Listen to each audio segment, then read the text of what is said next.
Y ya estamos aquí en la sala y déjeme decirle que hemos invitado al doctor Eduardo Calzada para que nos hable de la hipertensión arterial. Eduardo, buenos días, ¿cómo estás? Hola, ¿qué tal? Muy bien, Fernando.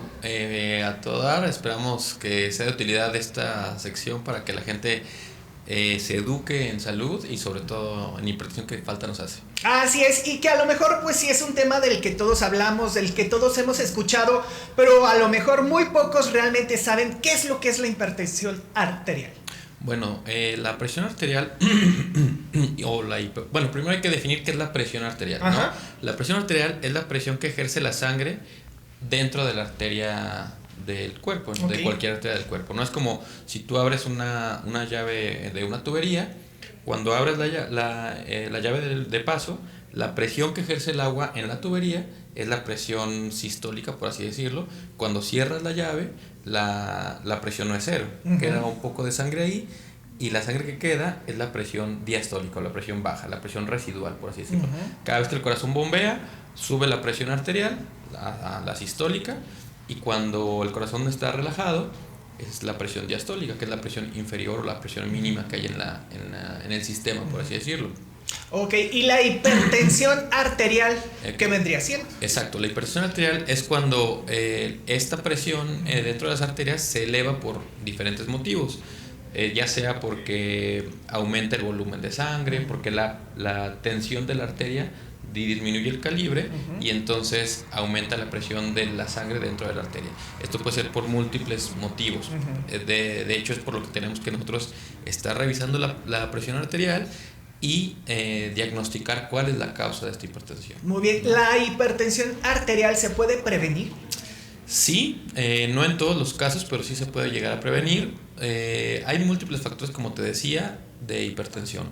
El primero es el factor genético, ¿no? La herencia es un factor predominante para hipertensión arterial. El segundo factor es la edad.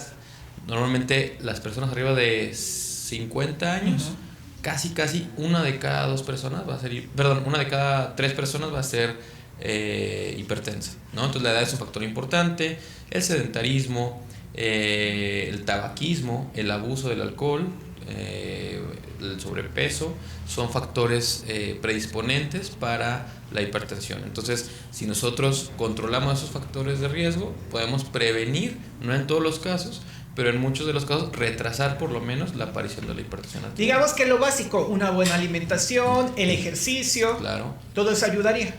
Claro, bajar de peso, como lo decía la nutrióloga también, eso ayudaría bastante. Una dieta baja en sodio, no fumar, no excedernos en las bebidas alcohólicas, más de 2 bebidas por día es lo que no debemos excedernos, pues principalmente, ¿no? Sobre todo ¿Y cuáles serían los síntomas? Híjole, desafortunadamente la hipertensión se le llama el asesino silencioso. ¿Por qué? Porque muchas de las veces no da síntomas hasta que tenemos ya consecuencias fatales. Entonces, pero algunas veces puede darnos algún síntoma, como puede ser dolor de cabeza, puede ser mareo, o incluso cuando hay emergencias hipertensivas, puede ser la visión borrosa, orinar sangre, dolor de pecho con un infarto, que no podamos hablar bien, que nos esté dando un embolia cerebral, un derrame cerebral. Pueden ser síntomas de alarma que nos dicen que la presión arterial está tan alta que nos está afectando ya algún órgano del cuerpo. ¿Y hay algún tipo de persona que sea más propensa que otra? O sea, no sé, alguna edad, alguna raza, algún género. Sí, por supuesto. Normalmente es más prevalente la hipertensión arterial en los hombres, no significativamente, pero sí se habla de que en los hombres es más prevalente. Como lo habíamos dicho, conforme avanza la edad, somos más predispuestos a la hipertensión. La raza afroamericana es más predispuesta a tener hipertensión. Y pues principalmente son los 3 grupos de personas los de edad avanzada, afroamericanos y hombres. No quiere decir que el resto no lo pueda tener, pero son pacientes que normalmente están más predispuestos a tener hipertensión. Muy bien, otra duda, y una vez que ya se tiene hipertensión, ¿cómo se trata? Ok, bueno, igual, como nosotros prevenimos la hipertensión, también la vamos a tratar con disminuir esos factores de riesgo. El ejercicio, sobre todo, yo les digo a los pacientes que es como otro medicamento. Hacer ejercicio produce sustancias endógenas que favorecen a que las arterias se relajen y la presión arterial disminuya. Entonces, consumo disminuido de sal, igual no fumar, todo lo que habíamos dicho de los factores de riesgo. Eso nos ayuda a controlar mejor o necesitar menos medicamentos. Después de eso, tenemos que iniciar con una terapia farmacológica. Ya su médico será el encargado de decirle cuál terapia es la que más se adecua a cada paciente. No es una receta de cocina que el mismo antihipertensivo para todas las personas. Cada persona requiere un antihipertensivo distinto de acuerdo a su perfil metabólico, de riesgo cardiovascular, de enfermedades previas. O sea, cada persona es distinta y por lo tanto debe recibir un antihipertensivo distinto. Ok, y una vez que ya se está en tratamiento, ¿la hipertensión se retira o se controla?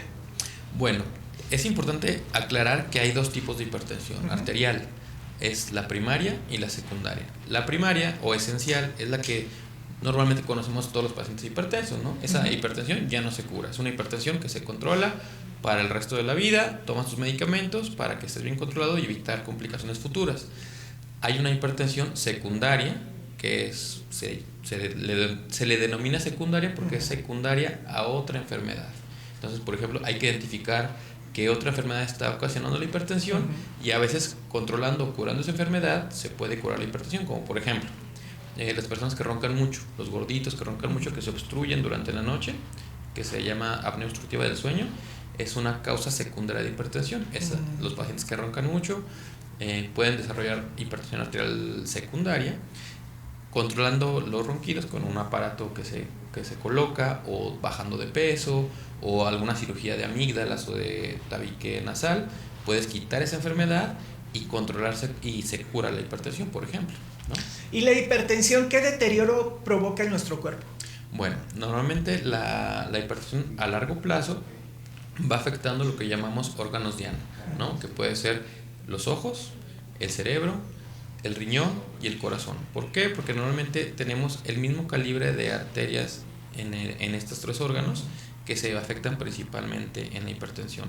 Entonces estamos hablando de retinopatía hipertensiva, puede haber pues enfermedad isquémica cerebral, demencia vascular, puede haber infartos al corazón, insuficiencia cardíaca, insuficiencia renal, ¿no? Son los principales órganos que se afectan. Bueno, todos los órganos se afectan, principalmente estos cuatro, y son los órganos que tenemos que revisar en una consulta para identificar algún daño que pudiera haber, ¿no? Por ejemplo, si hay que ir con el oftalmólogo, el paciente hipertenso tiene que ir con el oftalmólogo idealmente cada año para que le haga una revisión para si hay daño de retinopatía hipertensiva, tratarlo y prevenir ceguera. Con el cardiólogo para ver si no hay cardiopatía hipertensiva, para tratar de frenar o revertirlas, en algunos casos se puede de cierta forma, y con el nefrólogo para diagnosticar nefropatía hipertensiva. Muy bien. Doctor, y si una vez que ya uno pues está diagnosticado con ello y uno tiene descendencia, tiene hijos, ¿qué puede hacer uno por sus hijos? Bueno, igual, puede parecer disco rayado, pero prevenir, disminuir los factores de riesgo y sobre todo en edades tempranas, arriba de los 30 años, cuando los pacientes empiezan a presentar hipertensión esencial o primaria, que es la heredada, que es la genética, la que se va a presentar después de los 30 años. No está de más cada consulta de adolescencia, adulto joven, pues que se chequen la presión arterial. Hay pacientes que debutan con enfermedades hipertensivas en edades precoces, y sobre todo también recalcar que a estas edades tempranas son cuando principalmente aparecen las causas secundarias de hipertensión. Abajo de los 30 años no es normal que un paciente sea hipertenso de hipertensión primaria. Entonces hay que buscar, si es un paciente hipertenso antes de los 30 años, buscar causas secundarias. Hiperaldosteronismo, estenosis de la arteria renal, insuficiencia renal, otras causas que podemos tratar y curar la hipertensión en pacientes jóvenes, es muy importante. ¿Y hay algo que lo detone más que alguna otra causa? Pues algunas veces pudieran ser otros medicamentos, analgésicos, no esteroideos, corticosteroides, bebidas energéticas, suplementos, algunos que anticonceptivos desafortunadamente pueden llegar. ¿Qué tipo de anticonceptivos? Los hormonales. Los hormonales pueden llegar a producir hipertensión en algunos casos y sobre todo en pacientes predispuestos. De ahí la importancia que siempre le pregunte a su médico si ella es candidata a tomar esos anticonceptivos o si no es candidata. Ok, me imagino que esta prescripción o esta situación no viene en el producto como tal, o sea, se tiene que ir con un médico para que el médico nos lo recete o no. Claro, por supuesto, esto no se puede tomar así como a la ligera y sobre todo a lo mejor un paciente joven puede tomar ciertas medidas por sí solo, pero idealmente todos los pacientes tienen que ir a preguntar a su médico, idealmente para que escoja el perfil que tiene cada paciente y pueda decidir qué medicamento, qué anticonceptivo o qué otro fármaco le conviene más. Muy bien, pues él es el doctor Eduardo Calzada, que el día de hoy nos asesoró y nos vino a informar sobre la hipertensión. Doctor, ¿alguna red social donde la gente lo pueda, pues, se pueda informar o lo pueda contactar por si le quedó alguna duda? Sí, por ejemplo, en la página que tenemos, en la página web, que es eduardocalzada.com, ahí hay ciertas reseñas de todas estas enfermedades de diabetes, hipertensión, arritmias. Ahí puede meterse para tener información fidedigna, para que no le cuente la vecina. Exacto. De que hagas este tecito. O que yo escuché, o que me dijeron. Ahí tengo un apartado donde pueden meter ahí hipertensión, qué es, qué síntomas hay, cuáles son los valores. Importante, no menciono los valores. 140-90 es cuando ya hacemos diagnóstico de hipertensión. Arriba 130-85 puede ser hipertensión normal alta. Y ahí debemos ya de empezar a prevenir.